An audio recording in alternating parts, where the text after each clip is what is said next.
Paul. Yes. You know, I have some personal concerns after having documented this in the Superior Court of every state of the United States.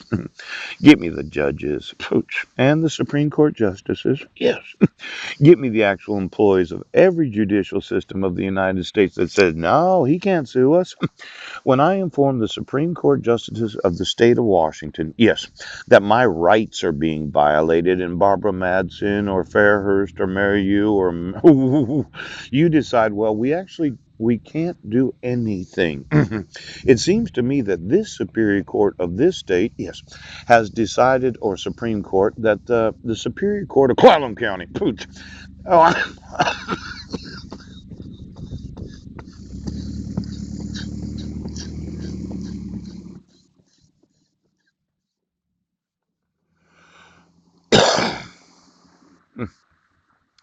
I've sent thousands of emails to the Supreme Court justices of the state of Washington documenting the fraud, the forgery, the kidnapping, the civil rights violation, the retaliation. Now, there must be a complaint process for every Supreme Court in each and every state of the United States. And then I sent those contact forms to the Supreme Court of the United States.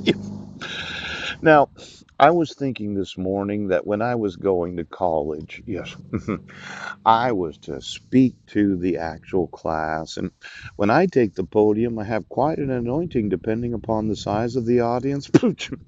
Maybe somebody remembers when I was in the LEAP program of Northwest University. Yes.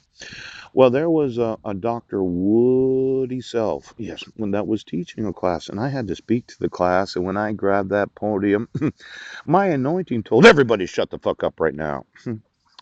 Now I'm being obstructed from a little revival that I wanted to have, and I'm really feeling the anointing that destroys the yoke of the enemy. Yes. I've been wanting to take the podium and speak to large groups of individuals that all want to hear what I have to say. Now, I'm feeling very revivalist this morning, as if there were a billion individuals that I should be speaking to, that you, as a state in the United States, have been obstructing my right to any sort of ministry. Yes, yes, yes.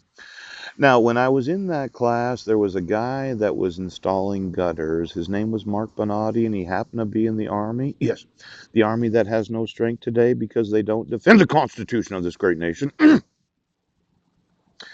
Could somebody find out where my classmates are that attended Northwest University when I was there? And then I went to Seattle Bible College. I just want to know every individual that does know me, that has had any personal experiences with me. Yes. See, I'm going to sue each and every school district of the United States for 3 times the monetary damages that the Department of Office of Civil Rights in each and every school district is going to award to me. But I just want to know, does Mark Bonatti remember when we were in the LEAP program together and I decided I was going to speak to the class? Yes, he did. They used to call me Preacher Paul because when I would grab the podium, I'd make absolutely fucking sure I had your complete attention. I'm feeling very triple damages today, as if I have my anointing and all of you are going to be judged, and then it's going to cost all of you an immense amount of money and quite possibly a number of years in prison. Now, to say somebody is anointed because of their belief in Jesus, yes. Well, you say it's crazy, pal, but I'm a little concerned because when I was on Guam, yes, I went to visit the Army. Right. They had a place there where you could enlist in the Army, like one of these are recruiting places. Yes. Well, I went there because I wanted to make sure the United States Army did know who I was. Could you find out where Mark Bonatti is and his wife Shannon and all of his kids? Yes, because I thought the Army did know. Now, I emailed the Army numerous times through Mark Bonatti's personal email. And I emailed the National Guard, and somebody thought they were fucking funny when they say, well, this is not a request for public disclosure. Now, when I email the National Guard of this state, multiple states, and you dumb fuck, the National Guard right now, I'm absolutely sure I can sue the National Guard of every state of the United States for three times the damages of deciding that you are going to, well, be complicit in the fraud of depriving Americans of their civil rights. Could you get me the actual budgets of every National Guard in each and every state of the United States? I'd just like to know how much support the state has given you because I'm wanting to sue Rick Larson, okay? I'm wanting to sue every national